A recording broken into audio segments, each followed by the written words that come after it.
Viewers, welcome to movie snacks. நாம இன்னைக்கு பார்க்க போற படம் பார்த்தீங்கன்னா மெலினா. இது ஒரு இட்டாலியன் மூவி. 2000ல வந்துச்சு. இந்த படத்தோட டைரக்டர் யாருன்னு பார்த்தீங்கன்னா ஜிசுபே டொர்னாட்டோ. அவரே தான் இந்த படத்துக்கு ஸ்க்ரீன் பிளேயும் பண்ணியிருக்காரு.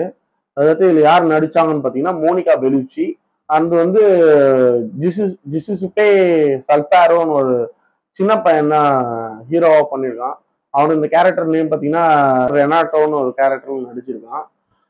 இந்த படத்துல ஸ்டோரி என்னன்னு பார்த்தீங்கன்னா, ஒரு நாட்டுக்கு போர் எவ்வளவு கேவலமானது அப்படின்னு தான் இந்த படத்துல சொல்ல வராங்க.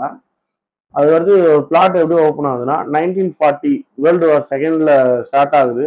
அந்த காலகட்டத்தில் நடக்கிற மாதிரி கதையை சொல்லியிருக்காங்க. இந்த கணக்கு இந்த படத்தை பார்த்தீங்கன்னா ஹீரோவோட பாயிண்ட் ஆஃப் வியூல படத்தை காட்டியிருக்காங்க. அதுக்கடுத்து இன்னொரு விஷயம் என்னன்னா, ஒரு பெண்ணை ஒரு ஆண் சமுதாயம் எப்படி பார்க்கறாங்க